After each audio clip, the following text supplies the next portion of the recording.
नमस्कार दोस्तों, Radhe Radhe. Welcome to your YouTube channel हमारी संस्कृति हमारी धरोहर। अगर संभव हो सके तो श्री तुलसी जी, उनकी जो थोड़ी सी आकृति, जो तुलसी जी का स्वरूप होता है, पत्र नहीं, जो उनकी डाल होती है, उसमें आगे थोड़ा रुई का फुआ लगा के शुद्ध देसी घी अर्पित करके और अग्नि प्रज्वलित करके बद्र विशाल भगवान की आरती कीजिएगा। ठाकुर जी को बहुत प्रिय लगती है तुलसी के द्वारा की गई आरती।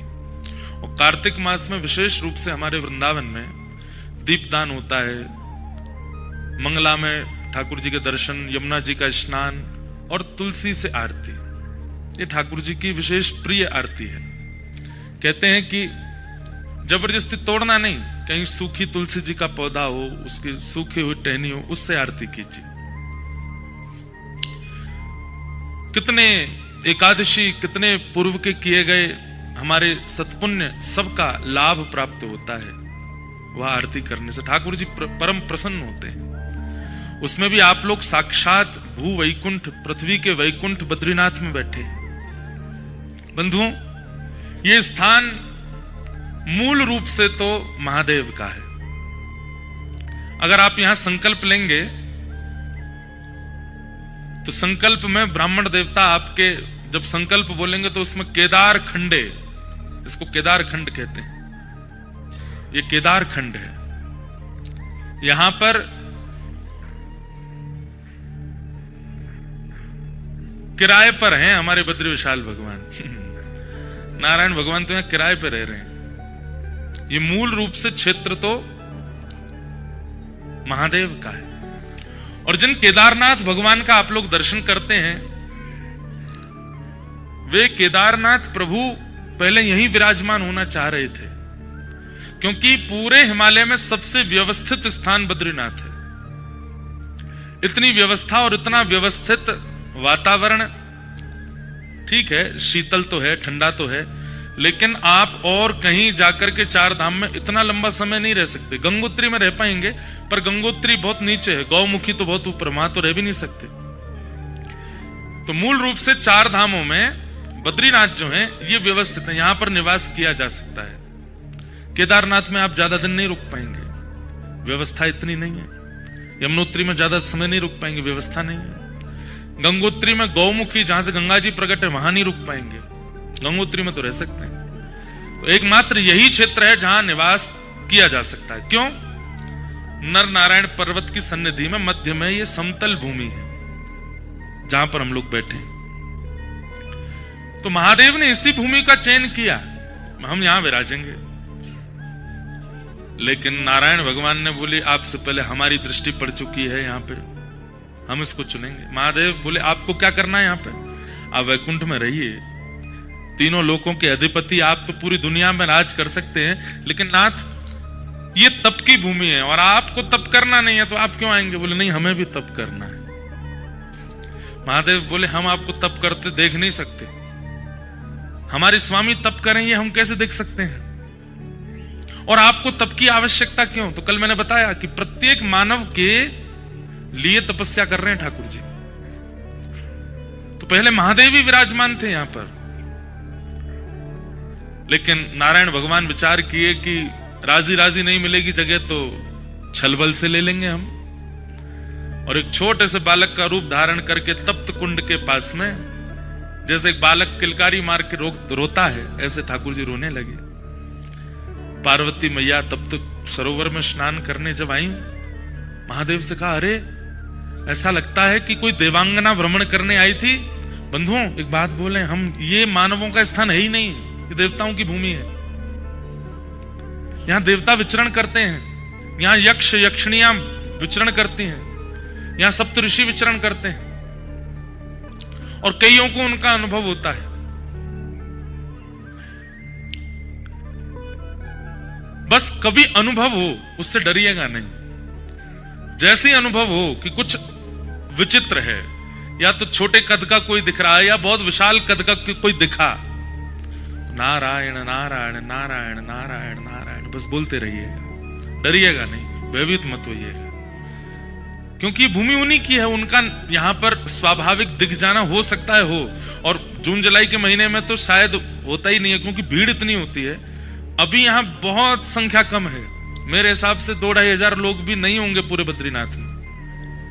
इतनी कम संख्या जब होती है तो निश्चित है कि देवजन्य आ ही जाते हैं। तो हो सकता है कि जो यहां निवास कर रहे हो उनको कुछ अनुभव हो जाए। वो बात अलग है, कोई घोड़ा बेच के सो जाता है तो उसको तो क्या ही अनुभव होगा, पर किसी को अनुभव हो जाए तो भयभीत मत होना, विचलित मत होना, भागना नहीं डर के, बस हाथ जोड़ करके नारायण नारायण नारायण, और थोड़ी सुध-बुध रहे तो जो दिखें उनसे प्रार्थना कर लीजिएगा कि आप आए, बड़ी कृपा। अब उनसे भी प्रार्थना कीजिए कि वो भी अनुग्रह करा दें।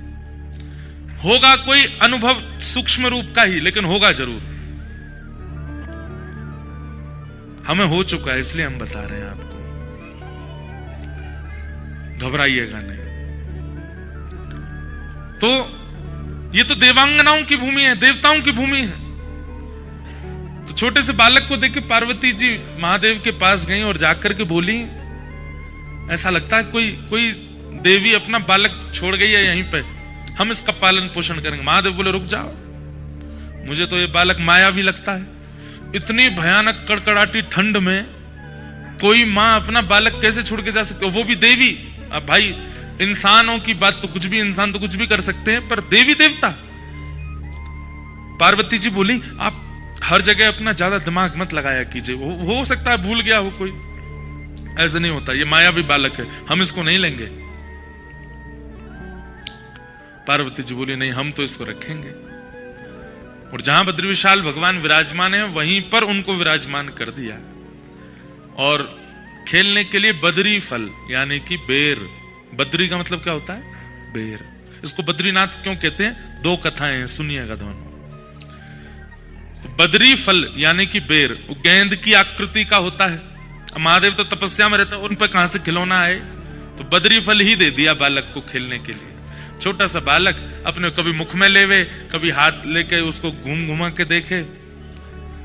पार्वती जी तो बड़ी आनंद में है, लेकिन महादेव कह रहे हैं हमको पता नहीं क्यों जब से ये बालक आया है तब से हमको ऐसा लग रहा है कि कोई माया है। पार्वती जी छोड़ो, आप तो ऐसे सोचते रहे, चलिए तप्त सरोवर में स्नान करके आते हैं। महादेव बोले इसको भी ले चलो, नहीं नहीं बाहर सर्दी बहुत है, हम इसको नहीं लेके जाएंगे, हम चलते हैं। दोनों गए, स्नान करके जैसे लौटे तो कपाट बंद। पार्वती जी बोली इतने बड़े बड़े दरवाजे बंद कैसे हुए। महादेव बोले हमको तो पहले ही लग रहा था वो बालक मायावी है। जैसे ही दोनों दरवाजे खोले तो खुले नहीं। खूब प्रयास किया, महादेव ने क्रोध में भर करके जैसे ही अपने भुजा का प्रहार किया तो द्वार जैसे ही खुला, आहा, शांताकारं भुजगशयनं पद्मनाभं सुरेशम। जो शेष शैया पर शयन करते हैं, शांत जिनका आकार है, पद्मनाभ जो हैं जिनकी नाभि से कमल प्रकट होता है। एक बात आपको बताएं, कमल ब्रह्मा की रचना नहीं है, कमल भगवान की रचना है, इसलिए भगवान को बहुत प्रिय है। ब्रह्मा जी ने पूरी सृष्टि बनाई, मुझे आपको बनाया, पर कमल ब्रह्मा ने नहीं बनाया। इसलिए आप चाहे जो भी कुछ प्रस्तुत कीजिए, ठाकुर जी की प्रस्तुति में वो वस्तु अति प्रिय है जो ठाकुर जी ने बनाई है, या लक्ष्मी जी ने बनाई है, या किशोरी जी ने बनाई है, या महादेव से प्रकट हुई है। कमल भगवान से प्रकट हुआ है। बल्कि विधाता कमल नहीं बनाते, कमल विधाता को जन्म देता है, कमल पर विधाता आते हैं। विश्वाधारम, पूरे विश्व के आधार जो हैं, ऐसे वेद वर्णम शुभांगम लक्ष्मीकांतम कमल नयनम योग भीर ध्यान गम्यम वंदे विष्णुम भव भयहरम सर्वलोकैकनाथम। ऐसे ठाकुर जी प्रकट हो गए और दोनों भुजा अपने घुटने पर रखी हैं और तपस्या की मुद्रा में ठाकुर जी विराज गए। महादेव हाथ जोड़ के बोले भगवान आपको तप की आवश्यकता क्यों है, किसकी प्राप्ति करना चाहते हैं। किसी की नहीं, बस मानवों के सुख के लिए तप करना है। ये संसार के जीवात्मा प्रसन्न रहे, ये संसार के जीवात्मा कर्मफल प्राप्त करें, उनके लिए तप करना है। तो बदरी फल से जो बालक खेलते खेलते नारायण के रूप में प्रकट हो गए, इसलिए भी इनका नाम बद्रीनाथ है। दूसरा भाव, पूरे विश्व में नारायण जहां भी गए हैं लक्ष्मी साथ गई, यहां पे नहीं आई। क्यों? तपस्या में पत्नी साथ नहीं आएगी। उसके पीछे कारण क्या है? यहां पर भगवान बोले भैया हम तप करेंगे, गृहस्थाश्रम थोड़ी निभाना है। यहां पर लक्ष्मी जी से कहा आप वैकुंठ में रहिए, हम यहां तप की मुद्रा में विराज रहे हैं। ऐसे ही रो रहे थे बद्रीनाथ भगवान भी, बद्री फल दे दो बालक को। तो क्या बता रहा था मैं? लक्ष्मी जी को भगवान बोले देवी हम तप करेंगे, और तप के बीच में आप यदि हमारे साथ रहोगी, कभी कुछ सीरा बना लाओगी, लो बहुत ठंडा है सीरा खा लो, कभी कुछ काढ़ा बना लाओगी, बहुत ठंडा कुछ काढ़ा पी लो, कभी सौल उड़ाओगी, कभी कंबल उड़ाओगी, कभी घी की मालिश करोगी, कभी गरम गरम जल लाओगी, कुछ करो, हमको तुम तप में देख तो पाओगी नहीं, इसलिए तुम वैकुंठ ही रहो, हमारे तप में विघ्न होगा। यहां के सेवायत बद्रीनाथ भगवान के स्पर्श करने वाले रावल जी को भी अधिकार नहीं है कि वो विवाह करें। वो भी आजीवन जब तक बद्रीनाथ भगवान की सेवा करेंगे वो भी ब्रह्मचर्य में रहेंगे, क्योंकि तपस्वी की सेवा ब्रह्मचारी ही कर सकता है। लेकिन लक्ष्मी जी से देखा नहीं गया। लक्ष्मी जी विचार करने लगी कि मैं क्या करूं, और तभी लक्ष्मी जी मन में विचार किया कि बदरी फल जो है यानी कि बेर, ये जिस पेड़ पर लगता है उस पेड़ की तासील बहुत गर्म होती है। सबसे ठंडा वृक्ष होता है चंदन का, और सबसे गर्म वृक्षों में एक गर्म वृक्ष होता है बेर का। लक्ष्मी मैया ने विचार किया कि ठाकुर जी बैठे हैं, इतनी ठंडी वायु चल रही है, ब्यार चल रही है, बर्फ गिर रही है, मैं अपने नाथ को देख नहीं पा रही। तो जहां पर ठाकुर जी बैठे थे ठीक वहीं कमर लगा करके लक्ष्मी जी ने विचार किया लक्ष्मी रूप में तो नहीं रह सकती, तब आप बदरी वृक्ष बनकर के प्रकट हो गए, ताकि इनका स्पर्श रहेगा तो ठाकुर जी को ज्यादा शीतलता का अनुभव नहीं होगा। इसलिए बद्रीनाथ, बद्री यानी बेर, और यहां की बद्री यानी श्री लक्ष्मी ही बद्री वृक्ष बन के खड़ी हैं, इसलिए बद्रीनाथ माने लक्ष्मीनाथ, वही ठाकुर जी यहां विराजमान है। ऐसे श्री बद्रीनाथ। इस भूमि की इतनी सुंदरता का कारण क्या है? भागवत में वर्णन है। जब भगवान यहां पर तप करने के लिए बैठे, तो कोई भी तप करने बैठे सबसे पहले सिंहासन हिल जाता है इंद्र का। इंद्र सोचता है कि अब ये तप करके मेरे सिंहासन को लेंगे। इंद्र को यह नहीं पता कि वो त्रिलोकीनाथ हैं, वो चाहते हैं तो तुम सिंहासन पर बैठते हो, लेकिन फिर भी उसको चिंता हो गई। इंद्र ने एक ही बाण है उसके पास सबकी तपस्या भंग कराने का, कामदेव से जाकर के कहा ये हमारे तप कर रहे हैं ठाकुर जी, इनको कहीं ना कहीं इंद्र की पदवी चाहिए, आप जाकर के कुछ योजना बनाओ। कामदेव बोले तुम पे एक ही काम है, कोई भी तप करने बैठता है मुझे भेज देते हो। महादेव ने जला करके भस्म कर दिया था मुझको, नारद जी से तुमको कुछ हुआ, नारद जी के लिए भेज दिया, यही करते रहते हो। अभी भगवान तप कर रहे हैं, करने दो उनको। नहीं नहीं नहीं नहीं, देवलोक की रक्षा के लिए जाओ। तो कामदेव जब आता है, कोई ऐसा नहीं कि वो पुरुष, वो माहौल बनाता है ताकि चित्त में काम का प्रादुर्भाव हो। और माहौल के लिए उसने क्या किया?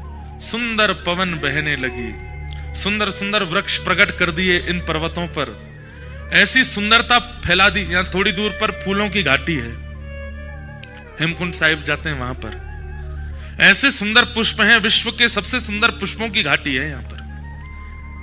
कामदेव ने सुंदर पुष्प, सुंदर वृक्ष, सुंदर सब कुछ व्यवस्थित कर दिया कि देख करके सबके चित्त में काम प्रकट होने लगे।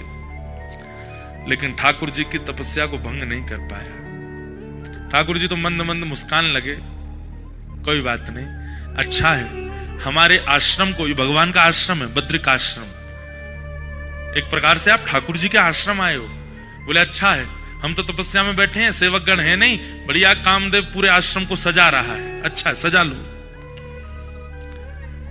एक बाण चलाया वायु का, दूसरा बाण चलाया सुंदर वातावरण का, लेकिन तब भी ठाकुर जी का मन बिल्कुल विचलित नहीं हुआ। तब उसने तीसरा बाण चलाया, सुंदर सुंदर अप्सराओं को भेज दिया। कोई नृत्य कर रही है, कोई गा रही है, कोई श्रृंगार कर रही है, कोई ठाकुर जी के लिए प्रसादी बना रही है, सब ठाकुर जी को चारों ओर से घेर लें। ठाकुर जी मंद मंद मुस्कुरा रहे हैं, देख करके बढ़िया है, आनंद करने दो। अनेक प्रयास करने पर भी जब ठाकुर जी की तपस्या भंग नहीं हुई, कामदेव ने सबरे बाण चला दिए। अंत तो गत्वा कामदेव आया और चरणों में आकर के क्षमा प्रार्थी हो गया।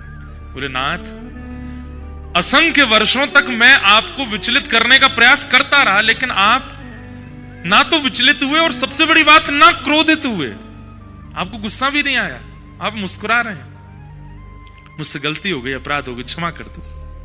भगवान बोले नहीं, हमको तो बहुत प्रसन्नता है, हम तो यहां तपस्या कर रहे थे, उठना हमारा है नहीं, तुमने बढ़िया हमारे आश्रम को सजा दिया, बहुत अच्छा किया।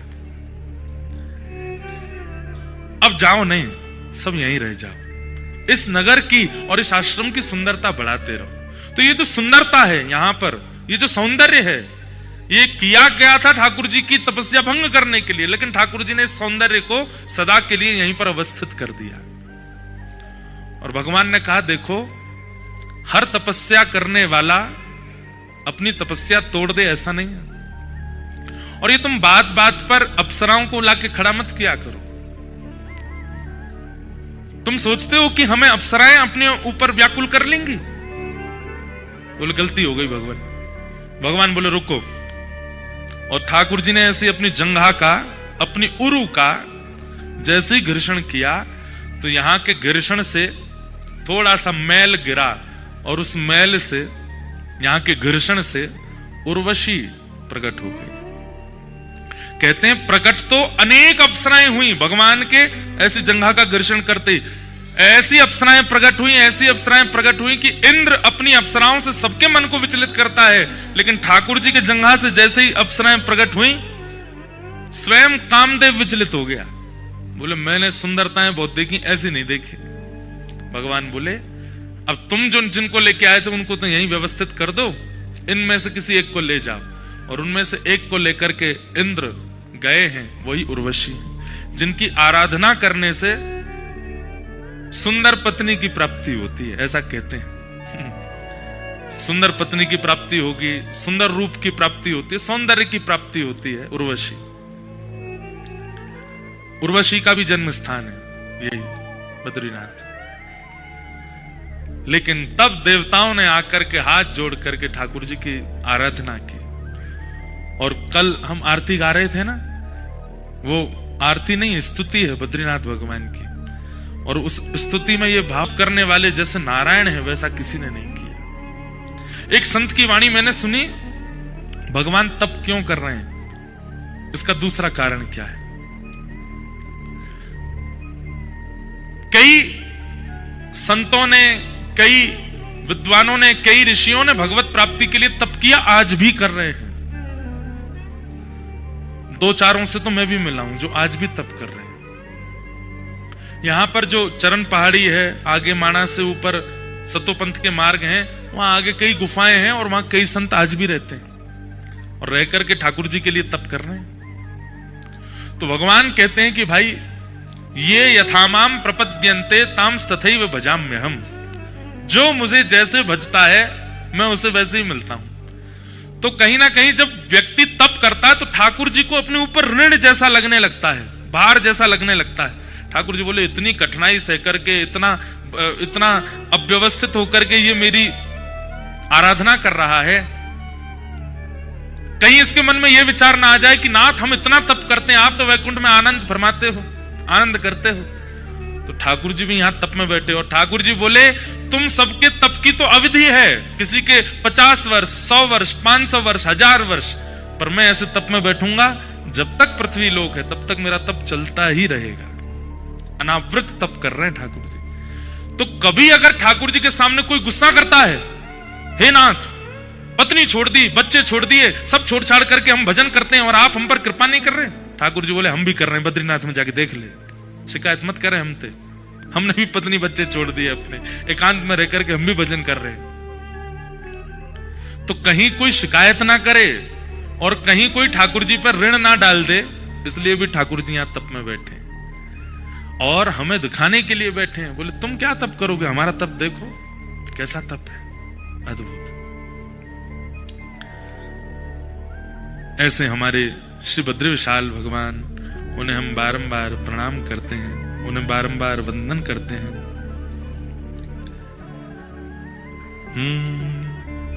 शक्ति गौरी गणेश सारद नारद मुनि उच्चारणम, योग ध्यान अपार लीला श्री बद्रीनाथ विश्वंभर, श्री बद्रीनाथ विश्वंभरम। इंद्र चंद्र कुबेर दिनकर धूप दीप निवेदितम, सिद्ध मुनि जन करत जय जय श्री बद्रीनाथ विश्वंभरम, श्री बद्रीनाथ विश्वंभरम, श्री बद्रीनाथ विश्व। और आशेष सुमिरन करत निस दिन, ध्यान धरत महेश्वरम, श्री वेद ब्रह्मा करत स्तुति बद्रीनाथ विश्वंभरम, श्री बद्रीनाथ विश्वंभरम। कैलाश में एक देव निर्जन, शैल शिखर महेश्वरम, राजा युधिष्ठिर करत स्तुति बद्रीनाथ विश्वंभरम, श्री बद्रीनाथ विश्वंभरम, श्री बद्रीनाथ विश्वंभरम। विश्वंभर, विश्व के जो पालक हैं, ऐसे श्री बद्रीनाथ भगवान, उन्हें हम बारंबार प्रणाम करते हैं, जिनकी आराधना यहाँ इंद्र भी करते हैं, चंद्र भी करते हैं, सूर्य भी करते हैं, कुबेर भी करते हैं, शेष भी करते हैं, महादेव भी करते हैं, यक्ष किन्नर सब आकर के यहाँ पर स्तुति करते हैं। ऐसे बद्री विशाल भगवान को हम बारंबार प्रणाम करते हैं। कितनी बात बताऊं, हमको तो आती रहती है कोई ना कोई बातें। स्वर्ग का मार्ग भी यही है। अच्छा, आज सुबह एक भावना चित्त में आई, स्वर्ग का रास्ता, यहीं से पांडव लोग गए थे स्वर्गारोहण को। स्वर्ग का रास्ता तो यह है, पर वैकुंठ का रास्ता, वैकुंठ का रास्ता कहां है बताओ, किसी को पता है? वैकुंठ का रास्ता शरीर, ये शरीर ही वैकुंठ दिलाता है। ये दो चार पहिया गाड़ी होती है, वही ले जाती है कहीं ना कहीं। ऐसे ये चार पहिया है हमारे, दो हाथ दो पैर, ये दो आंखें, ये दो हेडलाइटें हमारी।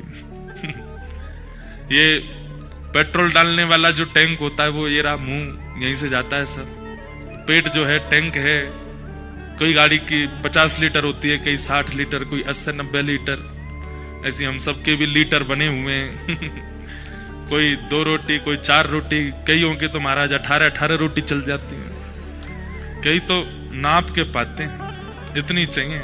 आजकल तो ऐसे बच्चे नहीं है, पर हमने देखे हैं ऐसे भी, कब खिला दो।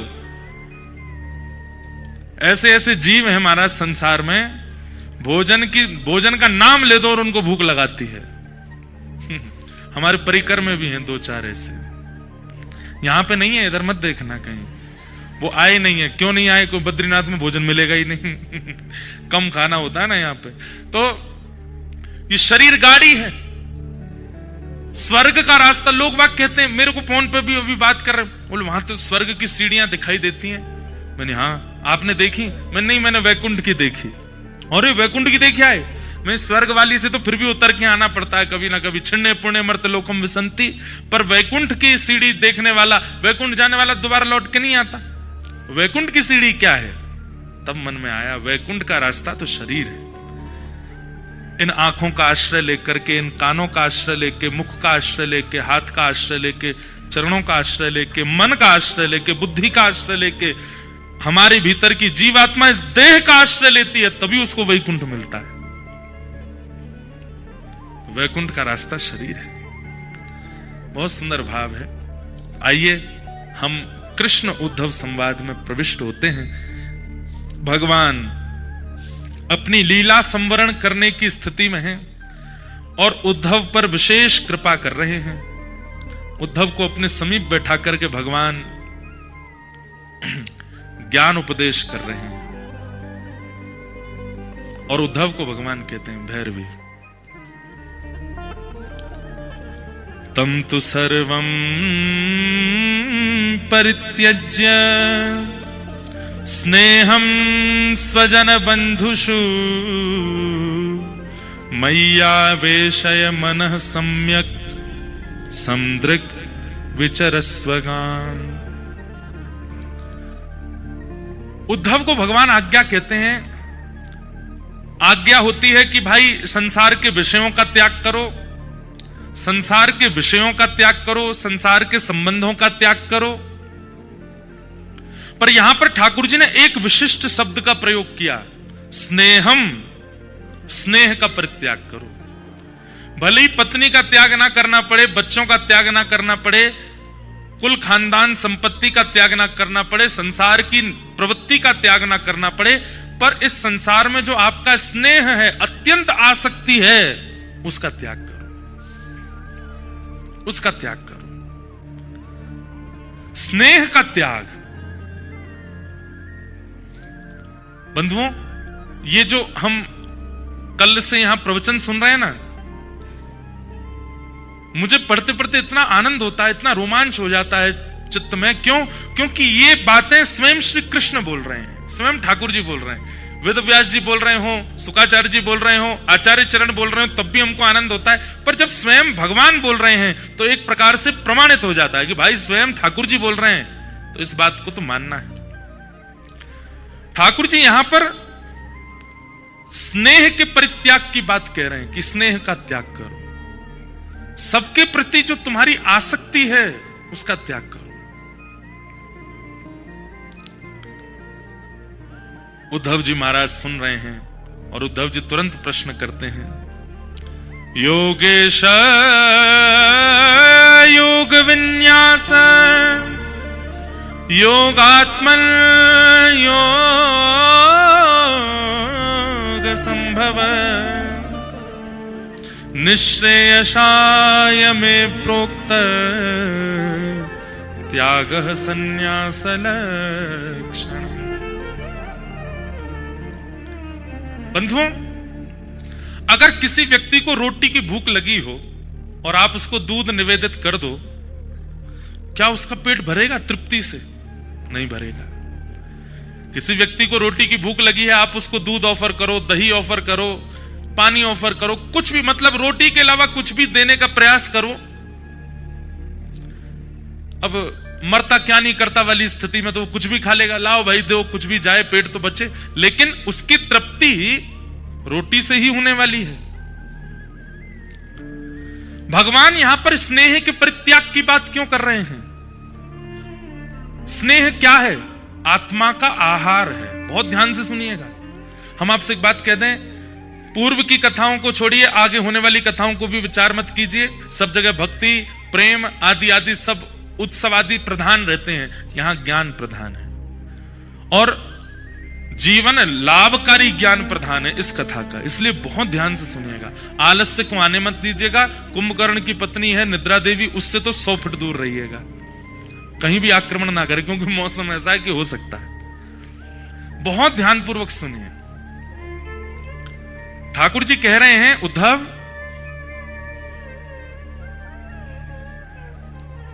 व्यक्ति की भूख रोटी मिटा सकती है, दूध नहीं, दही नहीं, अन्य सामग्री नहीं। पर हम अपनी आत्मा के साथ क्या करते हैं? आत्मा का आहार है स्नेह, और वो स्नेह के रूप में हम वो सब ही दे रहे हैं। मतलब उसको दूध ही पिलाते हैं। आत्मा कहती है मैं भूखी हूं, हम उसको दूध पिलाते हैं। दूध किस रूप में? संसार के प्रियजनों से प्रिय प्रेम संबंध मान करके, उनके प्रति आसक्ति बना करके। आत्मा सदैव अतृप्त क्यों रहती है? एक व्यक्ति अनेक काल तक हमें अच्छा क्यों नहीं लगता? कुछ दिन बाद उसमें दुर्गुण क्यों दिखने लग जाते हैं? क्योंकि हमारी आत्मा यह बात मानती है कि भाई इससे मेरी तृप्ति नहीं है। तुम जिसका आस्वादन मुझे करा रहे हो इससे मैं तृप्त होने वाली नहीं हूं। इसलिए संसार में चाहे कितना भी सुंदर व्यक्ति, कितना भी गुणवान व्यक्ति कोई भी जीवन में आ जाए, हम एक समय आने पर उससे तृप्त हो जाते हैं। क्यों? क्योंकि हमारी आत्मा कह रही है कि इससे मेरे जीवन के मेरा उद्धार संभव नहीं है। स्वयं भगवान कहते हैं स्नेह केवल मुझसे करो उद्धव, क्योंकि तुम्हारी आत्मा की तृप्ति केवल मुझसे होगी और किसी से नहीं होगी। बाकी सबों से तुम इंद्रिय तृप्त करते हो और तुम्हें ऐसा लगता है कि आत्मा तृप्त हो रही है। नहीं, इंद्रिय तृप्त होती है, आत्मा नहीं।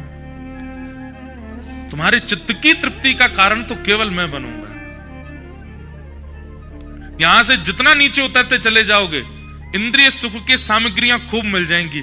यहां इंद्रिय सुख की कोई समाधान नहीं है, यहां पर इंद्रियों सुख की कोई सामग्री नहीं है। पर फिर भी जाड़ा लग रहा है, ठंड लग रही है, कुकुड़ रहे हैं महाराज, बुखार में हैं, दवाई खा रहे हैं, सिरप पी रहे हैं, डॉक्टरों से मिल रहे हैं, लेकिन फिर भी चित्त सुखी है, आत्मा को तृप्ति हो रही है। कुछ नहीं तो बद्री विशाल को नहीं देख पाए तो आकाश को देख लेते हैं, पर्वतों को देख लेते हैं, उन्हीं से तृप्त होने लग जाता है चित्त। ठाकुर जी कह रहे हैं उद्धव, व्यक्ति के आत्मा का आहार मैं हूं और वो मुझे छोड़ करके सब कुछ खिलाता है, इसलिए उसकी आत्मा कभी तृप्त नहीं होती। पत्नी भी जीवन में आवे, बच्चे भी जीवन में आवे, जो भी जीवन में आवे, अगर वो मेरे माध्यम से आएगा उसको तृप्ति का अनुभव होगा। अगर वो बिना मेरे माध्यम से केवल इंद्रिय सुख के लिए किसी को जीवन में आश्रय देगा, वो अतृप्त ही रहेगा। और अगर मेरी प्राप्ति नहीं कर पा रहे हो, मेरे से स्नेह नहीं हो पा रहा है, तो त्याग करो, धीरे धीरे त्याग करना प्रारंभ करो।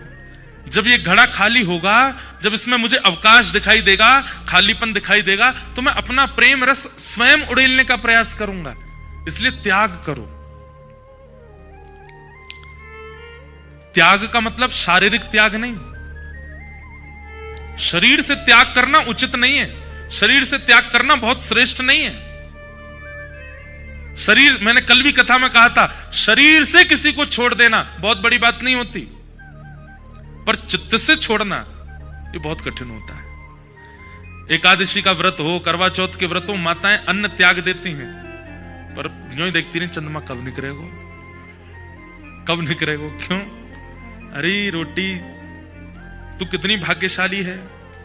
कोई खाने वाला दिख जाता है तो करवा चौथ वाले दिन माताएं कहती हैं हमारे सामने मत खा ले। क्यों? हमने शरीर से तो त्याग कर दिया, पर चित्त से नहीं कर पा रहे। चित्त यूं ही ढूंढ रहा है। अब कल बद्रीनाथ में पहाड़ों के पीछे थे, चंद्रमा दिख ही नहीं रहे रात में। एक दो माताएं जहां हम रुकी वहां पे भी, यहां तो चंद्रमा दिख ही नहीं रहा है, कहां है? बोले पहाड़ों के पीछे छुप गया है। तो बेचारियों ने अपने घर में वीडियो कॉल करके कहा वहां का चंद्रमा दिखा दो। तो वीडियो कॉल करके जहां की वो हैं वहां के चंद्रमा देख रही हैं। बोले महाराज जी हमने तो वहीं का चंद्रमा देखा। मैंने बहुत बढ़िया, हो जाओ शुरू। शरीर से त्याग करना बड़ी बात नहीं है, चित्त से त्याग। और चित्त का त्याग कैसा है? चित्त का त्याग ऐसा है कि एक बार छूटा दोबारा आएगा नहीं। एक बार रोटी अगर त्याग दी तो दोबारा उसके प्रति इच्छा नहीं होगी। चित्त का त्याग कैसा है कि चित्त अगर त्याग करता है तो जिसका त्याग किया उसके प्रति घृणा बुद्धि हो जाती है, और घृणा बुद्धि ना भी हो तो उसकी आवश्यकता नहीं लगती है। यह चित्त का त्याग है। शरीर का त्याग कैसा है? मजबूरी लगती है, छोड़ना ही पड़ेगा, आवश्यकता तो बहुत है लेकिन क्या करें, छोड़ना है। शरीर का त्याग नहीं। भगवान तो कितनी बार आज्ञा करते हैं, बोले मैं भी गृहस्थाश्रम में रहता हूं, सबके संग रहो, सबके बीच में रहो, पर अपने चित्त पर किसी को अधिकार जमाने मत दो। तब अर्जुन कहता है, वो उद्धव कहते हैं, बंधुओं एक बात कहें, कृष्ण अर्जुन संवाद वो हाई स्कूल की पढ़ाई है, और कृष्ण उद्धव संवाद ये यूनिवर्सिटी लेवल है। इसको समझ लीजिएगा, बस अद्भुत है। अब इसके बाद एक ऐसा प्रसंग आएगा, वो बहुतों ने सुना है, लेकिन ये सारे प्रसंग कृष्ण उद्धव संवाद से ही प्रकट हुए। अब उद्धव कहते हैं, बोले नाथ आपका कहना बहुत आसान है कि भाई स्नेह का त्याग करो, लोगों को चित्त पर हावी मत होने दो, किसी को भी अपने चित्त पर आक्रमण मत करने दो, त्याग करो त्याग करो। ये कहना बहुत आसान है ठाकुर जी, ये त्याग होगा कैसे, ये सिखाओ। त्यागोयम दुष्करो भूमन कामानां विषयात्मभिः सुतराः त्वयि सर्वात्मन् भक्तेरिति मे मति। बोले बताना कहना बहुत आसान है कि त्याग करो, करवाना सिखाइए, होगा कैसे। और जो लोग त्याग कर देते हैं उनके लक्षण क्या होते हैं? जो लोग त्याग कर पाते हैं, जो इस प्रकार की स्थिति जो आप बता रहे हैं, जो कर लेते हैं, वो ऐसा क्या करते हैं? उनकी जीवनचर्या कैसी होती है, उनका विचार कैसा होता, उनका स्वभाव कैसा होता, उनके लक्षण कैसे होते हैं? कृपा करके मुझे बताइए कि त्याग करने की स्थिति बनती कैसे? तब भगवान कहते हैं, आत्मानो गुरुरात्मैव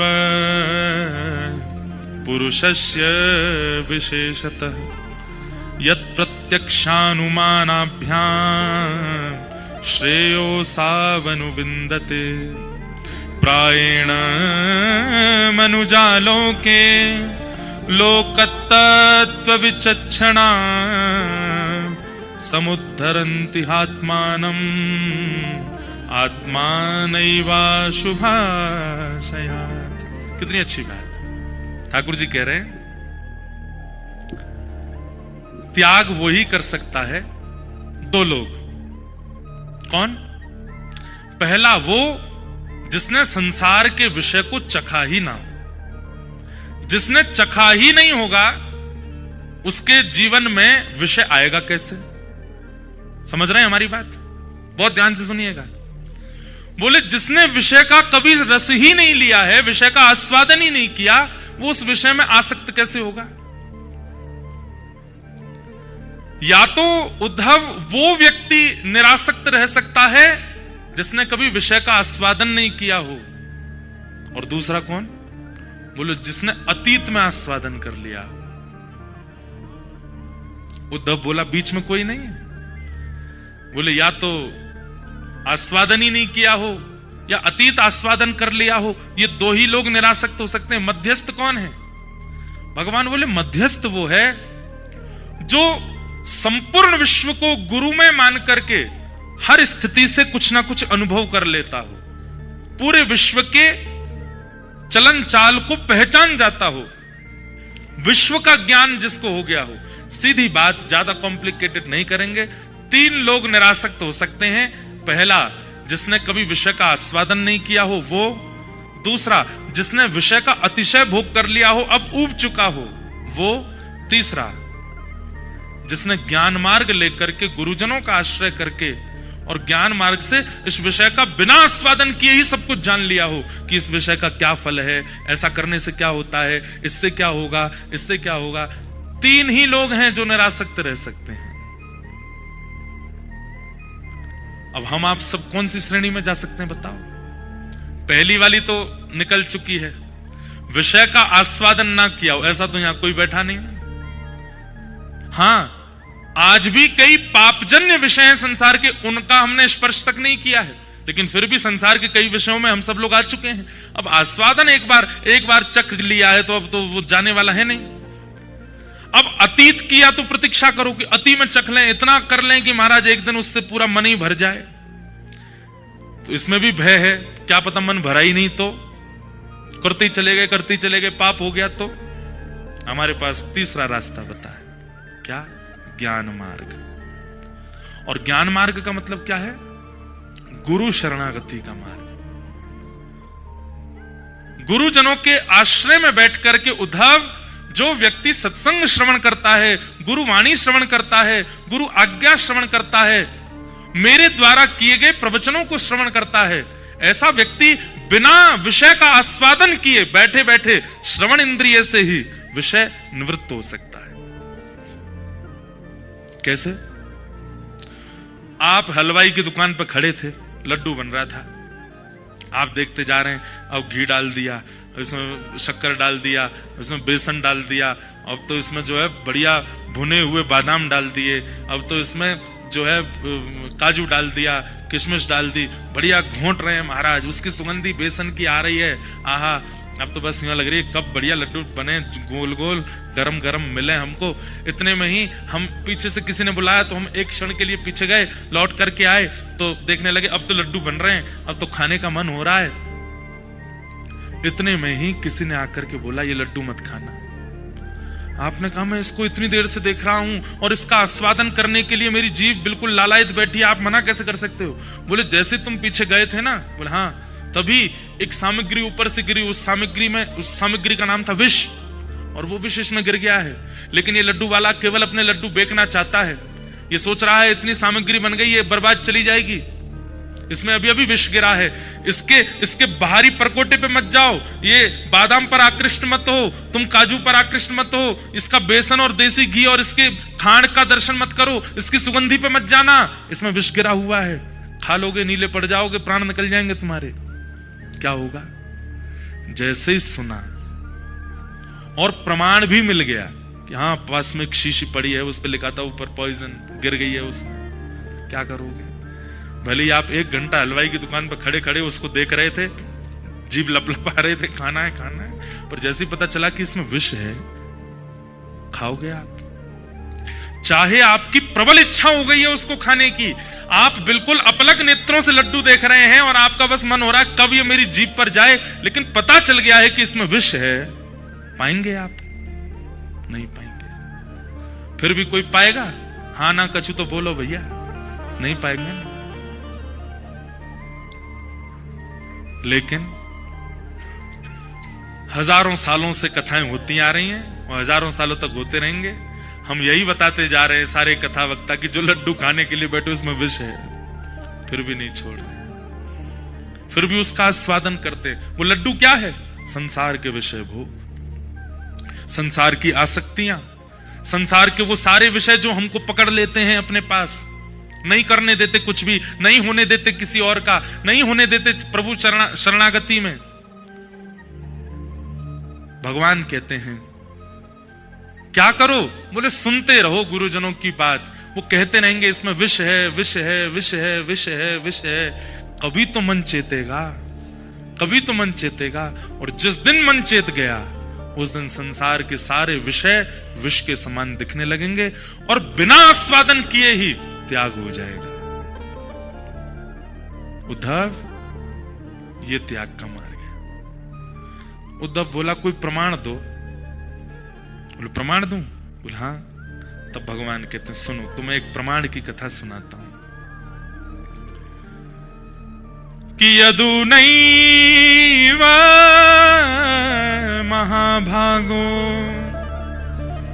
ब्रह्मण्येन सुमेधसा कि यदु नैव महाभागो ब्रह्मण्येन सुमेधसा पृष्टः सभाजितः प्राह प्रश्रयावनतं द्विज। उद्धव, हम किस कुल में जन्मे हैं? उद्धव बोला हम यदुकुल में हैं। अच्छा एक बात बताओ, मैंने यदुकुल क्यों चुना, तुम्हें पता है? उद्धव बोले नहीं। बोले इतने बड़े बड़े तपस्वी, इतने बड़े बड़े ज्ञानी, इतने बड़े बड़े वैदज्ञ हैं संसार में, पर मैंने यदु महाराज के वंश को ही क्यों चुना कि मुझे इसी में अवतार लेना है? उद्धव बोले मुझे नहीं पता। बोले चलो आज बताता हूं। बोले हमारे कुल के पितृ हैं, हमारे पूर्वज हैं यदु महाराज। और वे यदु महाराज एक बार अत्यंत, जब संसार के बहुत विषय भोग सब कुछ उन्होंने देख लिया, संसार की खूब उपलब्धियां देख ली, संसार का खूब वैभव देख लिया, ऐश्वर्य देख लिया, नाम प्रतिष्ठा सब कुछ उन्होंने अनुभव कर लिया, उसके बाद एक दिन एकांत में बैठे बैठे उन्होंने सोचा मेरे पास आज संसार की हर वस्तु है, ऐश्वर्य है, धन है, संपत्ति है, विवेक है, बुद्धि है, परिवार है, सब कुछ है, बल है। एक व्यक्ति को जीवन जीने के लिए जो जो वस्तु चाहिए वो सब है, और थोड़ा बहुत नहीं है, अति में है, लेकिन फिर भी मन को शांति क्यों नहीं है?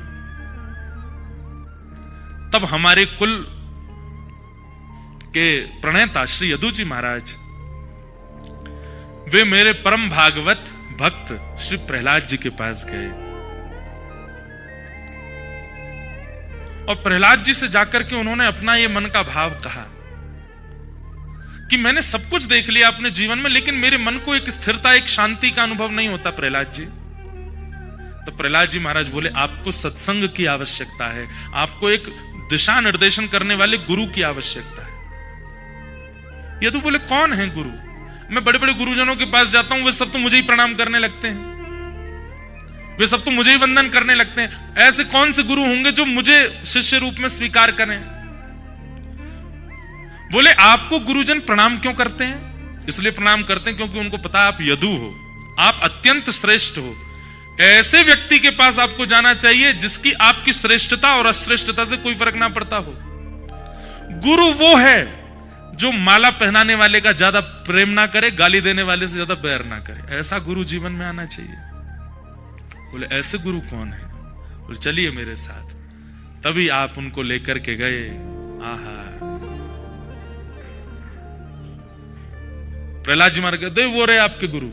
यदु महाराज ने देखा क्या है, तभी देखा तो मिट्टी पूरे अंग पर लपेटी हुई है, कहीं भस्म लगा रखी है, कूड़ा कचरा पड़ा है, पूरी मिट्टी से अपने तन को लपेट रखा है, पतला दुबला शरीर है, बड़ी जटाएं हैं। आहा, लेकिन मिट्टी में ऐसे धसे हुए हैं, पर जहां जहां से मिट्टी का अवकाश है वहां से ऐसा लगता है जैसे मानो दिव्य तेज प्रकट हो रहा हो। कौन है? भगवान के परम अवतार अवधूत चिंतन श्री गुरुदेव दत्त श्री दत्तात्रेय भगवान।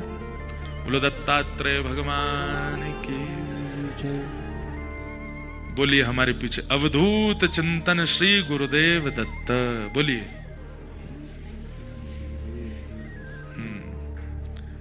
ये भगवान के गुरु स्वरूप के अवतार हैं श्री दत्तात्रेय। अनसुईया मैया उनके पातिव्रत की परीक्षा लेने के लिए ब्रह्मा विष्णु महेश तीनों गए और तीनों ने जाकर के भिक्षा मांगी। अनसुईया मैया बोली क्या चाहिए भिक्षा में? बोले आप दुग्ध पान करा दीजिए। तुरंत अनसुईया मैया ने तीनों को छोटा बालक बना दिया और छोटे छोटे बालक, गोद के बालक बना करके ब्रह्मा विष्णु महेश तीनों को दुग्ध पान करा दिया। तीनों इतने प्रसन्न हो गए, बोले मां हम आपके पातिव्रत पर बार बार वारी वारी जाएं, न्योछावर जाएं। हम इतना सुंदर रूप धारण करके, युवावस्था धारण करके आए और आपने हमारी बात भी रख ली और हमारा अपना कार्य भी कर दिया, कुछ अपना पातिव्रत भी नष्ट नहीं होने दिया, छोटे छोटे बालक बना दिया हमको। कृपा कर दीजिए, अब आपने अपने वक्ष का दूध पिलाया है तो हम आपके यहाँ संतान रूप धारण करके आएंगे। और अनसुईया मैया के यहाँ पर वही तीनों एक रूप धारण करके आए, श्री दत्तात्रेय भगवान। और श्री दत्तात्रेय भगवान के रूप में उनका इसलिए दत्तात्रेय जी के 3 मुख हैं, ब्रह्मा भी हैं, शिव भी हैं और नारायण भी हैं। दत्तात्रेय प्रकट हुए। दत्तात्रेय के पास कौन गए हैं? श्री यदु महाराज। और यदु महाराज ने जाकर के थोड़ी देर उनकी स्थिति देखी। भोजन नहीं करते हैं, कोई दे जाए तो खा लेते हैं, स्नान नहीं करते हैं, कोई व्यवस्था कर जाए तो स्नान कर लेते हैं, मतलब स्वयं चेष्टा कुछ भी नहीं करते। लेकिन उनके मुखमंडल को देख के क्या लग रहा था? परम प्रसन्न और परम आनंद। यदु महाराज बोले सब कुछ मिलने के बाद भी जो मुझे नहीं है, कुछ ना भी होने के बाद वो इनके पास है। यदु महाराज ने कहा, आप करते धरते कुछ है नहीं, आप कहीं आते जाते हैं नहीं, आपका घर परिवार है नहीं, फिर भी आप इतने प्रसन्न कैसे हैं, इतने निरासक्त कैसे हैं, किसी वस्तु में आपकी आसक्ति क्यों नहीं है? कोई आपके सामने करोड़ों की संपत्ति धर जाता, आप उससे आसक्त नहीं होते, कोई गाली दे जाता, आप उससे बैर नहीं करते। इन सब का कारण क्या है? इतनी समरसता आपके अंदर कैसे आ गई? ऐसा कौन सा ज्ञान है आपके पास जिससे आप ऐसे बन गए हैं? दत्तात्रेय भगवान बोलते हैं, बैठो, मेरे 24 गुरु हैं और उन 24 गुरुओं के बारे में मैं तुम्हें बताऊंगा, जिनके कारण मुझे यह प्राप्त हुआ। बंधुओं, दत्तात्रेय भगवान के 24 गुरु हैं, इसका एक कारण क्या है? दीक्षा गुरु एक ही होना चाहिए, मंत्र देने वाले गुरु एक ही होने चाहिए, पर सीखने वाले, सिखाने वाले गुरु अनेक हो सकते हैं। आप जिससे भी सीखते हैं उसको अपना गुरु। अभी आज क्या होता है, ये प्रसंग सुनने से पहले आपकी दृष्टि क्या है वो सुनिए, और इस प्रसंग के बाद आपकी दृष्टि क्या होनी चाहिए, दोनों का ध्यान रखिएगा। ध्यान से सुनो। अभी आपकी दृष्टि कैसी है? आप यहां से बाहर निकलते हैं, जितने लोगों से मिलते हैं उनमें दो ही चीज का दर्शन करते हो, या तो गुण या दोष। इस प्रसंग को सुनने के बाद, यहां से निकलने के बाद, ना तो किसी में आप दोष देखेंगे, ना किसी में गुण देखेंगे, केवल एक स्थिति का अनुभव करेंगे, क्या इससे मुझे क्या सीखने को मिल रहा है। अगर आप इस दृष्टि से आगामी 2-3 दिन भी बद्रीनाथ में विचरण कर लिए, कथा के विश्राम दिवस पर आपसे ज्यादा प्रसन्न व्यक्ति कोई नहीं होगा। इस बात को सुनिएगा मत, प्रैक्टिकल कीजिएगा। आज इसी प्रसंग के बाद से जो दिखे सामने, उसमें ना गुण देखो ना दोष देखो। ये भी एक प्रश्न आता है, आगे आएगा। भगवान ने उद्धव से कहा किसी में दोष नहीं देखना, तो उद्धव ने कितनी अच्छी बात कही भगवान से। क्या कहता है? बोले, ठाकुर जी आप उस स्थिति में हो कि आपको किसी में दोष नहीं दिखते। पहाड़ के ऊपर चढ़ जाने वाले व्यक्ति को टूटे हुए घर नहीं दिखते, बनी हुई बिल्डिंगें नहीं दिखती, कलर रंग नहीं दिखते, सब समान दिखते हैं। पर नीचे रहने वाला, अब कल चरण पहाड़ी चढ़ के देखना, यहां पे इतना कंस्ट्रक्शन चल रहा है बद्रीनाथ में, वहां से कुछ नहीं दिखेगा आपको, वहां से सब सामान्य दिखेगा। लेकिन नीचे व्यवस्थित रहने वाले व्यक्ति को सब दिखता है, गड्ढे भी हैं, कंकड़ भी है, कीचड़ भी है, सब कुछ दिखता है। तो उद्धव ने कितनी अच्छी बात कही। उद्धव क्या कहता है? बोले, नाथ आप जिस स्थिति में, वहां से ये बोलना बहुत आसान है कि किसी में दोष मत देखो, पर हम जहां हैं वहां से हमको दोष दिखता है, हमको गुण दिखता है, हम इससे कैसे बचें? भगवान इतने प्रसन्न हो गए उद्धव से। ठाकुर जी बोले, बात तो सही है। जब व्यक्ति करोड़पति बन जाता है ना, बहुत पैसा कमाने लगता है, और किसी व्यक्ति को बहुत मेहनत करता हुआ देखता है, तो वो करोड़पति व्यक्ति उसको ज्ञान देता है, फिर इतना पैसे के पीछे क्यों भाग रहे हो, रात दिन हमको देखो, रात में सो जाते हैं 10 बजे, सुबह उठ जाते हैं 6 बजे, समय देते हैं पत्नी को भी, बच्चों को भी, अपना समय से काम पे जाते हैं, सब करते हैं। तुम्हारी तरह नहीं 24 घंटा जो है लगे पड़े हैं कि बस यहां से भी पैसा मिले, वहां से भी पैसा मिले, ये भी मुझको 200 दे दें, यहां से भी 500 मिल जाए। वो व्यक्ति कहता है, मेरी स्थिति में आके कहना ये बात, तुम अपनी स्थिति में हो, तुम करोड़पति हो भाई, तुम तो बोलोगे ही कि इतना भाग दौड़ क्यों करनी, पर हम तो अभी सामान्य हैं, हमको तो करना पड़ेगा।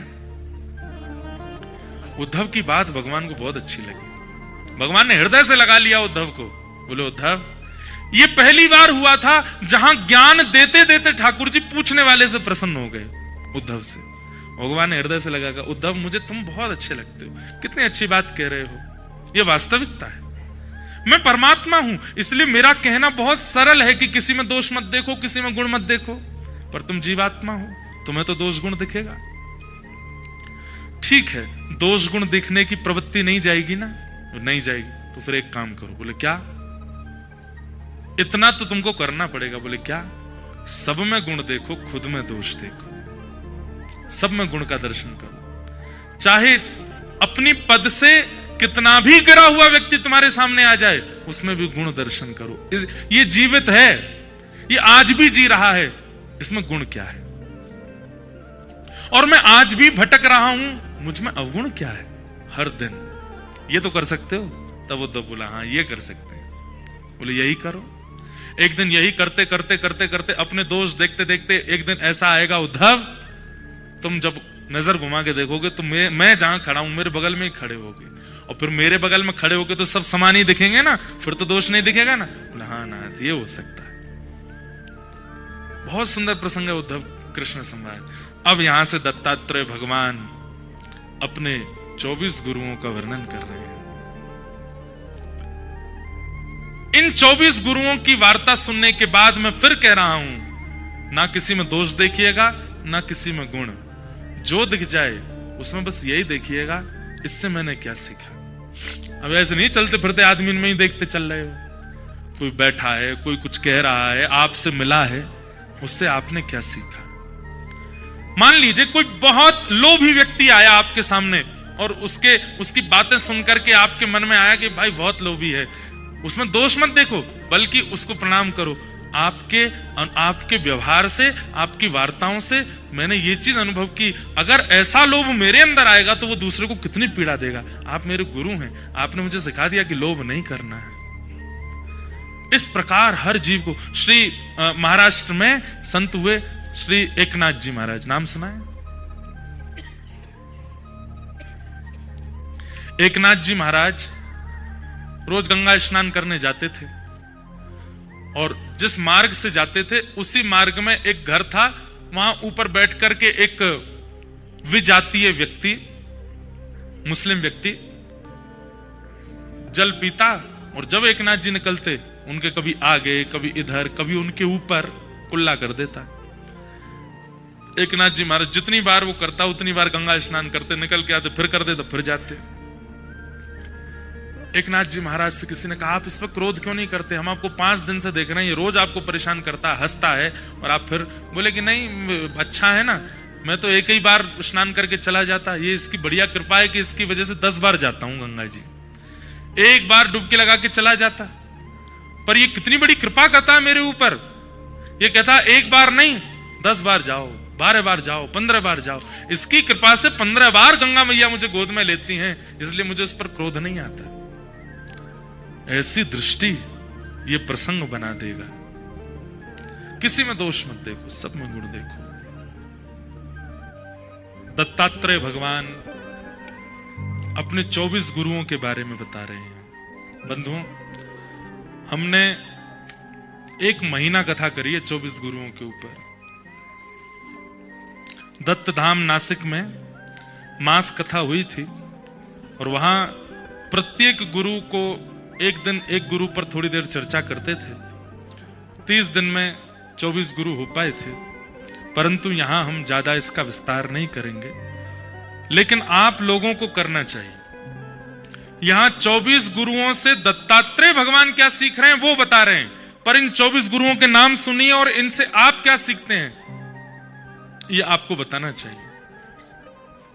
हम कई कथाओं में ये होमवर्क दे चुके हैं।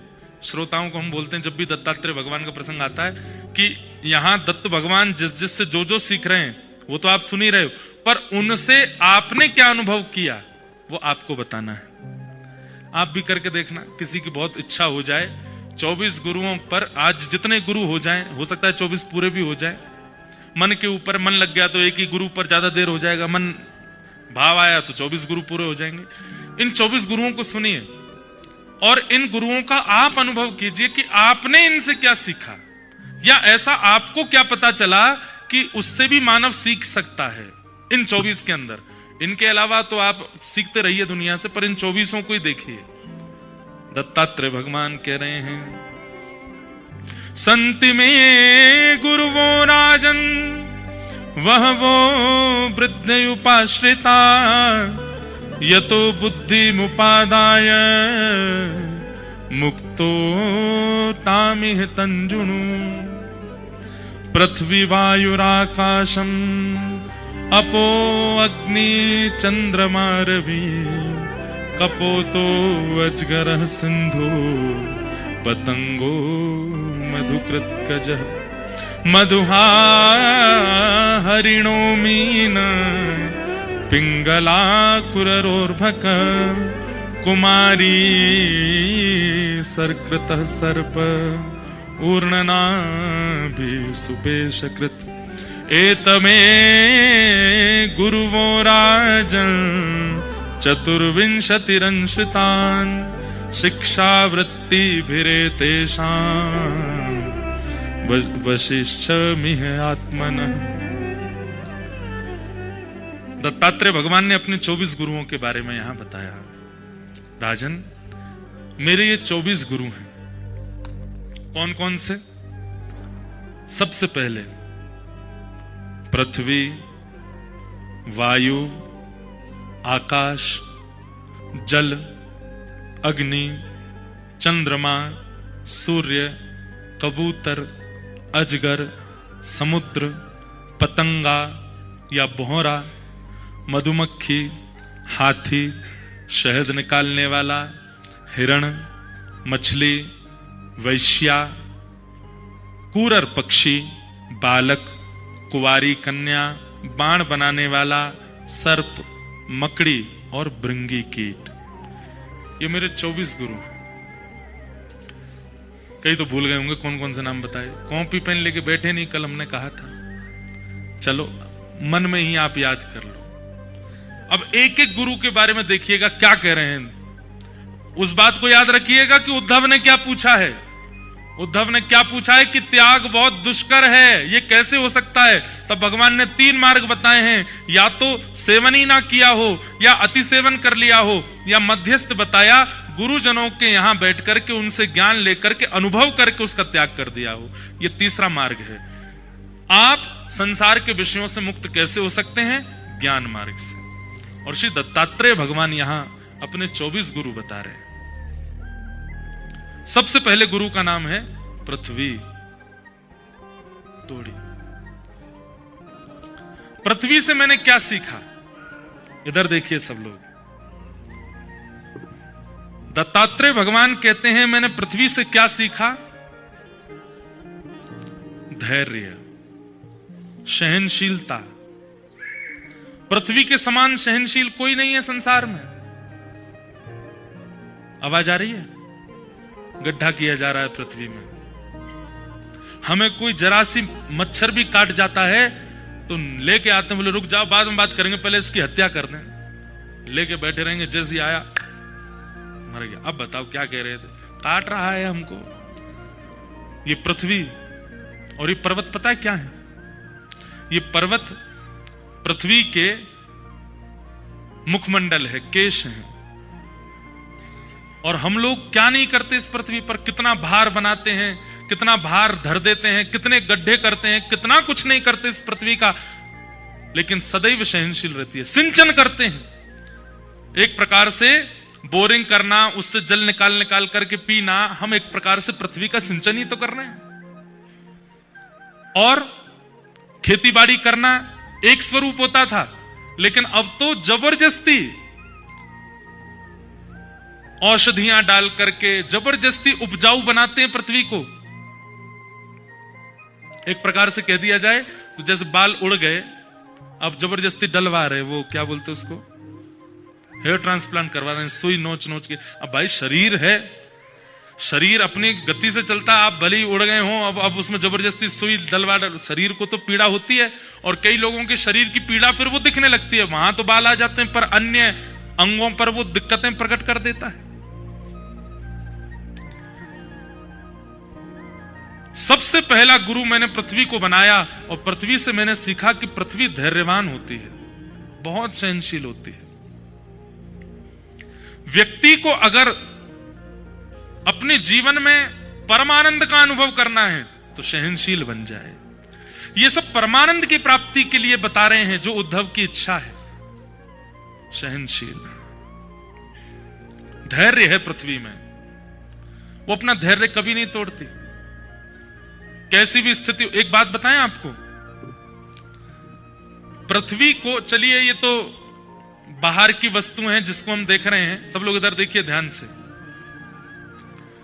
पृथ्वी को सबसे कम भार किसका लगता है? वैष्णवों का, जो चित्त से भगवत भजन करते हैं, दिन रात ठाकुर जी के स्मरण में रहते हैं, उन लोगों का भार बिल्कुल नहीं लगता पृथ्वी को। और पृथ्वी को सबसे ज्यादा भार किनका लगता है? विषयी और झूठे लोगों का। झूठे लोग जब झूठ बोलते हैं और अत्यंत झूठ बोल करके पृथ्वी पर विचरण करते हैं तो पृथ्वी की चीख निकलती है कि इसका भार मुझसे सहन नहीं हो रहा है,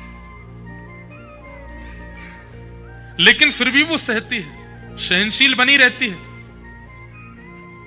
मैंने पृथ्वी से सीखा उसको सहनशील होना चाहिए। पृथ्वी का एक अंग है पर्वत, और मैंने पर्वतों से क्या सीखा? स्थिरता। चाहे जो हो जाए, पर्वत अपना स्थान नहीं बदलते, पर्वत यथावत रहते हैं। आज नरनारायण पर्वत हैं, करोड़ों वर्षों से यही हैं। आज कैलाश पर्वत है, करोड़ों वर्षों से वही हैं। पर्वत अपना स्थान परिवर्तन नहीं करते।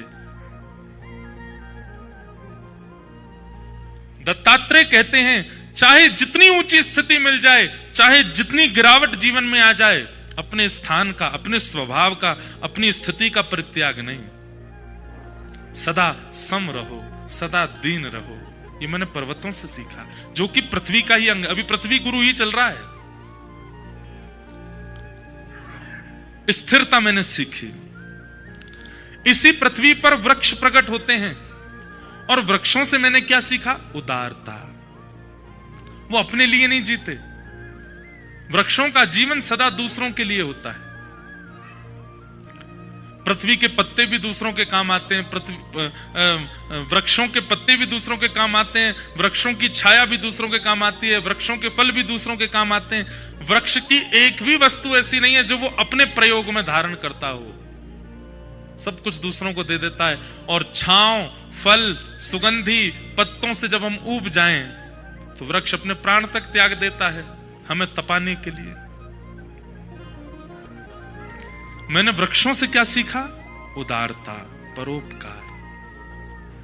तो परोपकार का गुण, स्थिरता का गुण और सहनशीलता का गुण, ये मैंने अपने प्रथम गुरु से सीखा।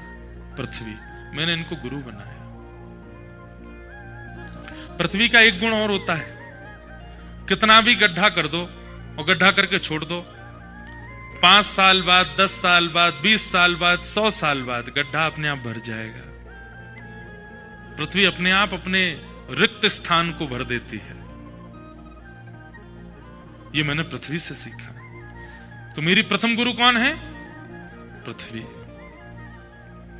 सबसे विशेष हमें क्या सीखना है? धैर्य।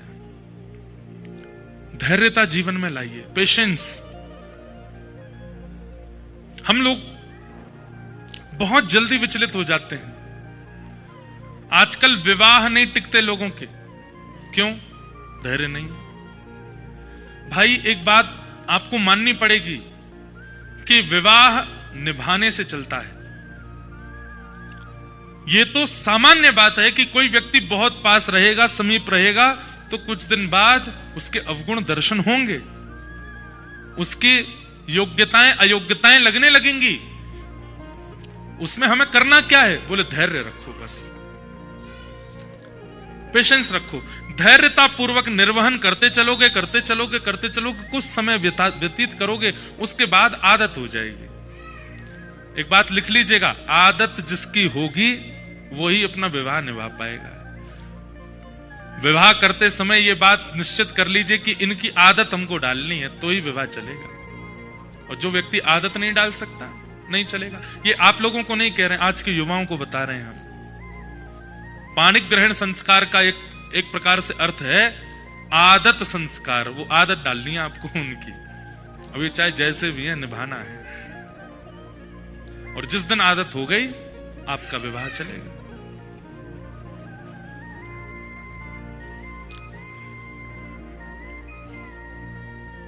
निभाना सीखिए, पेशेंस। अपने अंदर स्थिरता लाओ, धैर्यता लाओ। मैंने दूसरा गुरु किसको बनाया? पृथ्वी। पृथ्वी के बाद मेरे दूसरे गुरु कौन है? वायु। ये वायु मेरे दूसरे गुरु हैं। वायु का लक्षण क्या है बताओ? वायु का सबसे बड़ा लक्षण क्या है? वो सुगंधित स्थान से निकलती है तो सुगंध को ले लेती है, लेकिन बहुत देर तक सुगंध को धारण नहीं करती। वो दुर्गंध युक्त स्थान से निकलती है तो दुर्गंध को भी उठा लेती है, लेकिन बहुत देर तक दुर्गंध को धारण नहीं करती। चाहे सुगंध हो चाहे दुर्गंध हो, दोनों स्थानों से निकलने के बाद वायु अपने पुनः रूप में आ जाती है। क्या? ना तो दुर्गंध है ना सुगंध है, उसका कोई स्वरूप विशेष नहीं है। मैंने वायु से सीखा कि जीवन में सुख आवे तो सुख की सुगंधी कुछ दिन अपने अंदर धारण करे, लेकिन थोड़ी देर बाद फिर सम हो जाए। जीवन में दुख आवे तो दुख की दुर्घटनाओं की दुर्गंध को भी कुछ समय तक तो धारण करे, पर कुछ समय बाद फिर सीमित हो जाए। कई लोग सुख की स्थिति में आते हैं और फिर उस सुख की सुगंध को सदा बरकरार रखना चाहते हैं। वो नहीं हो सकता, आपको वायु की तरह बनना पड़ेगा, अपने स्वरूप का परित्याग नहीं। इसका दूसरा अर्थ ऐसे भी है कि मैं किसी विशिष्ट व्यक्ति से मिला तो उस विशिष्ट व्यक्ति का रंग मुझ पर चढ़ा, लेकिन जैसे ही मैं थोड़ा आगे गया मैं सामान्य हो गया। मैंने उसके प्रभाव को अपने ऊपर ज्यादा हावी नहीं होने दिया। मैं किसी दुर्जन व्यक्ति से मिला तो उसका प्रभाव, उसने खूब प्रयास किया कि वो मेरे ऊपर अपना असर डाले, परंतु थोड़ी देर बाद मैंने उसका असर भी अपने ऊपर नहीं होने दिया, मैं अपनी समरसता में रहा। ये मैंने वायु से सीखा कि वायु दुर्गंध और सुगंध दोनों को उठाती जरूर है पर धारण नहीं करती।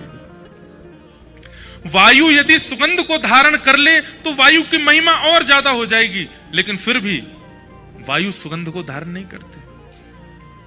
कुछ समय व्यवस्थित करने के बाद उसका त्याग कर देती है। इसका मतलब क्या है? वायु की किसी में आसक्ति नहीं है। ये निरासक्ति का गुण मैंने वायु से सीखा, वो किसी में आसक्त नहीं होती।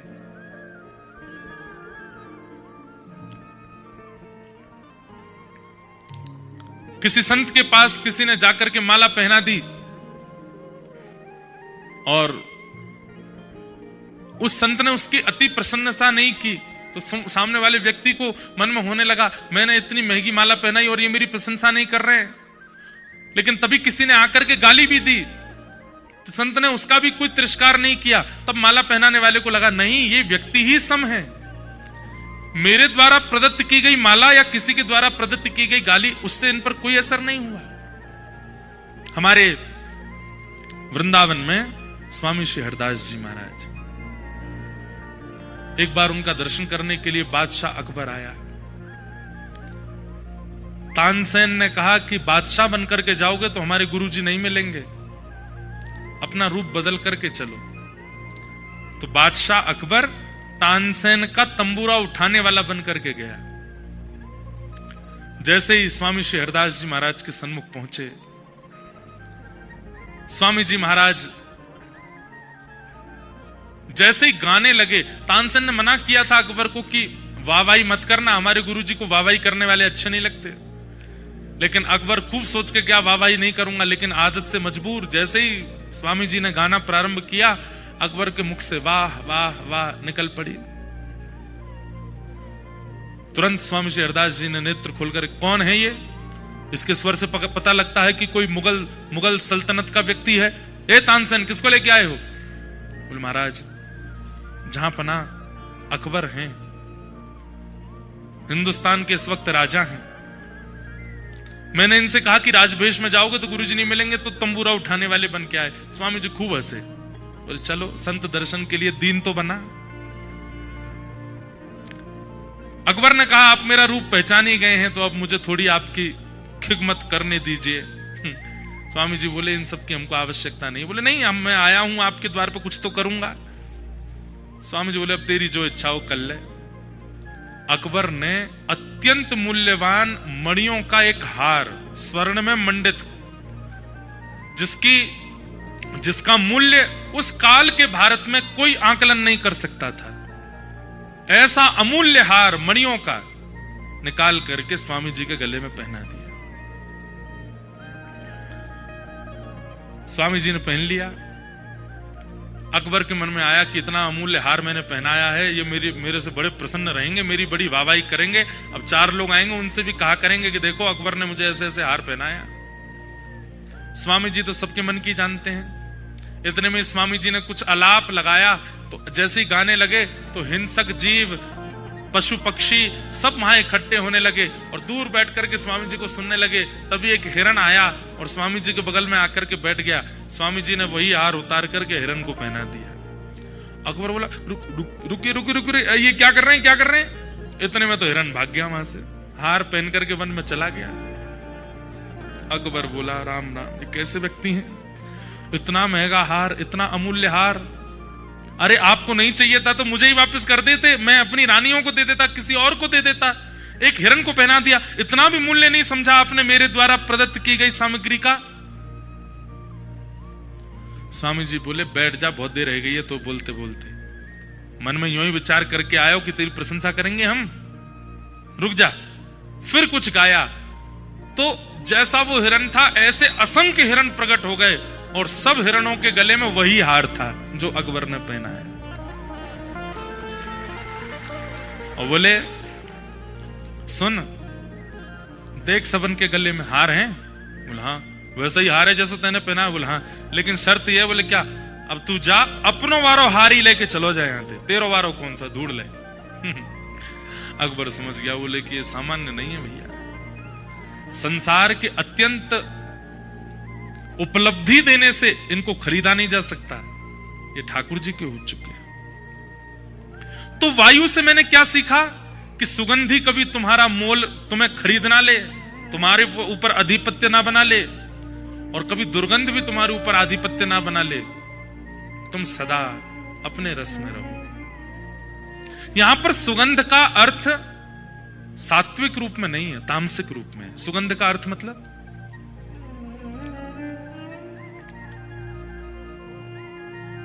ऐसे जीव, ऐसे लोग जो आपको संसार के विषय कैसे प्राप्त होंगे वही मार्ग बताते हैं, वो सुगंध है।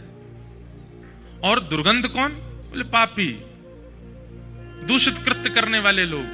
इन दोनों को ही अपने चित्त पर आधिपत्य ना दिलाना, ये मैंने वायु से सीखा। वायु से मैंने ये सीखा, वायु से मैंने सीखा। वो पवित्र रहती है, वो कभी किसी को अपने ऊपर आधिपत्य नहीं करने देती। मैंने तीसरा गुरु किसको बनाया? मेरे तीसरे गुरु का नाम है आकाश। ये आकाश मेरे तीसरे गुरु हैं। और इनसे मैंने क्या सीखा? बोलिए, सब जगह विराजमान है। ऐसी दुनिया में कोई स्थिति नहीं है जहां आकाश ना हो। अरे तीनों लोकों में ऐसी कोई स्थिति नहीं है जहां पर आकाश ना हो। आकाश का मतलब क्या होता है पता है आपको? हम आप सब लोग इस पंडाल में बैठे हैं, आप और मेरे बीच में जो ये खाली है स्थान, ये भी आकाश है। आपके और ऊपर पंडाल के बीच में जो ये रिक्त स्थान है, यहां पर हाथ हिलाने पर जो हमें हवा का अनुभव हो रहा है, ये भी आकाश है। घड़ा है, घड़े को आपने बंद कर दिया, बंद करते उसके अंदर जो खालीपन भर गया है वो भी आकाश है। घड़े को खोल दिया तो घटाकाश महाकाश में मिल गया। हम जिसको देखते हैं वो महाकाश है। और ये जो हमारे चारों तरफ हमें अनुभव हो रहा है, जो रिक्त है, जहां कुछ नहीं है, ये आकाश ही है। आकाश से मैंने क्या सीखा? उनकी उपस्थिति हर जगह है। ऐसा कोई भी स्थान नहीं है जहां पर आकाश नहीं है। इनसे मैंने क्या सीखा? अपने आप को ऐसा बना लीजिए कि कैसी भी व्यवस्था, कैसी भी परिस्थिति, कैसी भी स्थिति आपके सामने आ जाए, आप वहां उपस्थित होने में बिल्कुल संकोच ना करें। ये मैंने आकाश से सीखा। वो सर्वव्यापी है। मैं भले ही तन से कहीं ना रहूं, पर मेरे द्वारा दिया गया ज्ञान 1000 लोग सुन के जाएं, और जहां मैं नहीं हूं वहां भी मेरी बात बता करके, मेरे वचन सुना करके किसी का जीवन उद्धारक कर रहे हूं। यह आकाश का स्वभाव है। ये मैंने आकाश से सीखा। दूसरा मैंने आकाश से क्या सीखा? वर्षा हो, आंधी आवे, ओले गिरे, धूप पड़े, ताप पड़े, चंद्रमा हो, सबसे पूरी दुनिया में तबाही हो सकती है, सबसे पूरी दुनिया की व्यवस्था अव्यवस्थित या व्यवस्थित हो सकती है। आकाश का कुछ नहीं बिगड़ता। सब है आकाश में ही, पर आकाश पर उसका कोई प्रभाव नहीं होता। आकाश अपने रूप में रहता है। वर्षा हो, आंधी हो, ताप हो, इनका किसी का भी असर आकाश पर नहीं होता। 3 लक्षण सीखे मैंने। पहला लक्षण क्या सीखा? सर्वव्यापकता। दूसरा लक्षण क्या सीखा? किसी भी स्थिति से हृदय पर प्रभाव ना पड़ना। और तीसरा मैंने आकाश से क्या सीखा, ये मुझे सबसे अच्छा लगा। क्या? असीमितता। मेरी कोई सीमा नहीं है, असीमित। मैं असीमित हूं। मैंने आकाश से सीखा कि अपनी सीमा तय मत कर लीजिए कि बस यहीं तक जाना है। नहीं, असीमित रहिए। अभी हैदराबाद में मेरी कथा थी, भाग्यनगर में, तो वहां रामानुजाचार्य भगवान का एक सुंदर विग्रह बना है, statue of equality. Shri चिन्मयजीयर Swami ji महाराज ने वहां बनाया। उन्हीं चिन्मयजीयर स्वामी जी का स्थान है जहां मैं रुका हूं, उसके नीचे वहां भी उन्होंने रामानुजाचार्य जी का एक स्वरूप निर्माण किया है। तो जब मैं दर्शन करने के लिए गया तो रामानुजाचार्य जी भगवान 108 फीट के हैं, बहुत ऊंचे हैं। 108 फीट है कि ज्यादा है? ज्यादा है, 275 फीट के। तो स्वामी जी से जब मैं मिला तो मैंने उनसे एक बात पूछी, बहुत ध्यान से सुनिएगा। मैंने कहा, स्वामी जी, श्री रामानुजाचार्य जी, देखो विराजमान है आचार्य चरण रामानुजाचार्य जी, ऐसा ही स्वरूप है वहां, ये महाराज जी ने प्रदान किए। तो मैंने कहा, महाराज जी एक मन में संशय है, आपसे पूछ लूं? तो बोले पूछिए। मैंने कहा, ये दक्षिण भारत है और जब जेठ का महीना आता होगा, भीषण गर्मी, चिलचिलाती धूप आकाश में होती होगी, उस समय पर स्वामी जी के ऊपर जब तेज प्रकाश पड़ता होगा तो कहीं ना कहीं हम तो शिष्यगण हैं, हमें देख करके ऐसा लगेगा कि हमारे आचार्य चरण जो हैं वो ताप में तप रहे हैं। तो आपने ये स्वरूप ठाकुर जी आचार्य चरण का बनवाया, एक सुंदर छत्र भी बनवा देते ऊपर। कितना सुंदर उत्तर दिया। नहीं, हम शिष्य हैं, हमारा स्वभाव होना चाहिए कि हमारे आचार्य की ऊंचाई असीमित हो। हम छत्र लगा करके उसको रोक ना दें, हम छत्र लगा करके उसको सीमित ना कर दें। हमारा तो भाव ऐसा होना चाहिए कि हमारे आचार्य चरण जितने हो सके आकाश की ओर प्रस्थान करते रहें, जितनी हो उनकी दिशा दशों दिशाओं में फैलती रहे, कीर्ति असीमित हो। उत्तर सुनकर के मेरा मन बड़ा प्रसन्न हुआ। ये एक ऐसा उत्तर था जिससे मतलब प्रश्न करने वाले के चित्त को ठंडक मिल गई, मैं आनंदित हो गया। आज दत्तात्रेय भगवान कहते हैं, मैंने आकाश को गुरु बना करके क्या सीखा? असीमितता। चाहे भक्ति मार्ग में भी हो, उसकी एक सीमा निश्चित नहीं होनी चाहिए। चाहे आप ज्ञान मार्ग में हो, उसकी भी कोई सीमा निश्चित ना हो।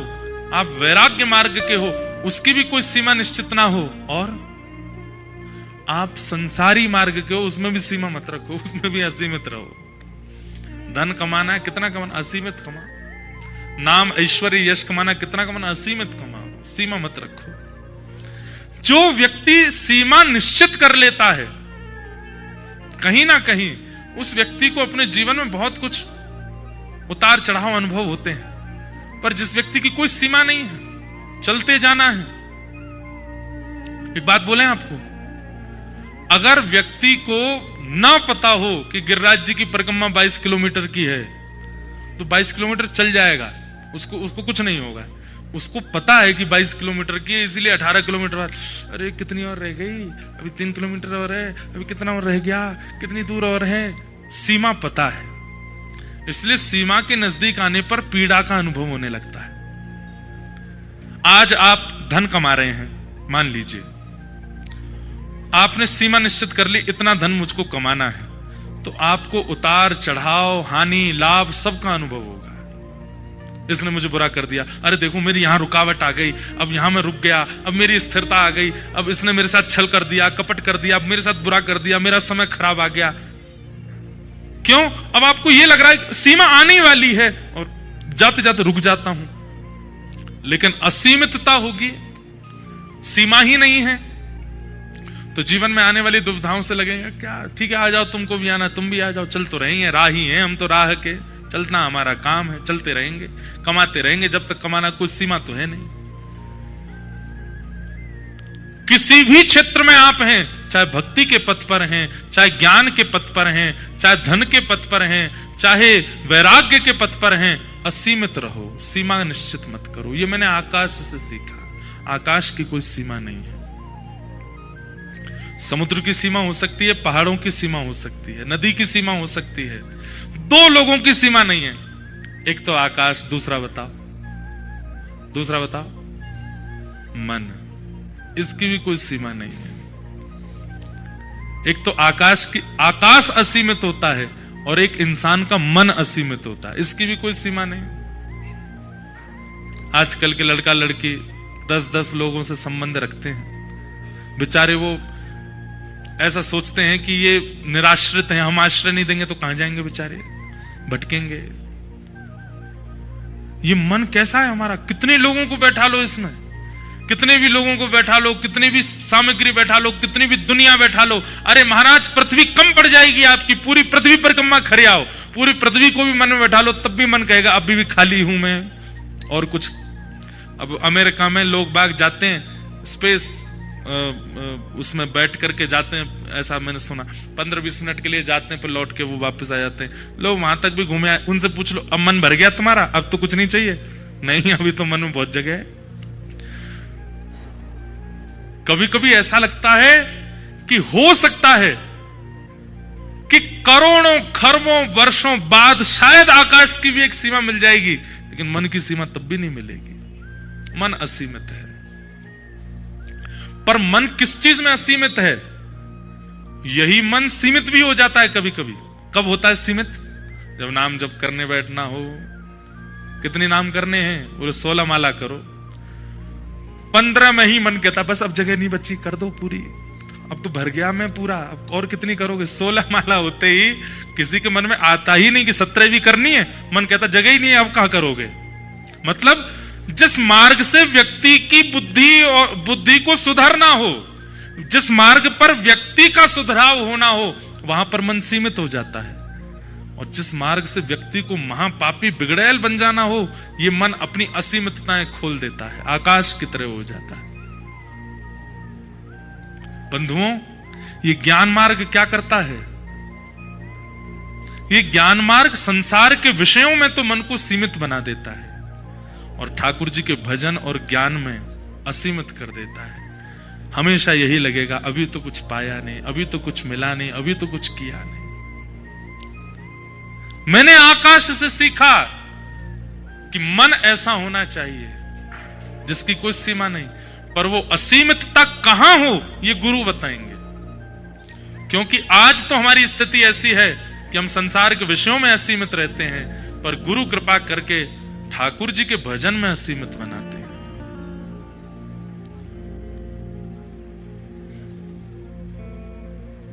मैंने आकाश से असीमितता का लक्षण सीखा है। असीमित। अब मैंने अगला गुरु गिनते जाओ, कितने हो गए? 3 हो गए। इन सब गुरुओं से आप क्या सीख रहे हो वो भी आप लिखते जाओ, कहीं ना कहीं उसमें वो भी अनुभव करते जाओ। आप भी सोचिएगा आकाश में और क्या सीख रहे हैं हम, आकाश से और हमें क्या मिल रहा है, वायु से हमने और क्या सीखा, पृथ्वी से हमने और क्या सीखा। ये सब आप भी अनुभव करते रहिए। और क्या ऐसा है इनमें जो हमें सिखाता है?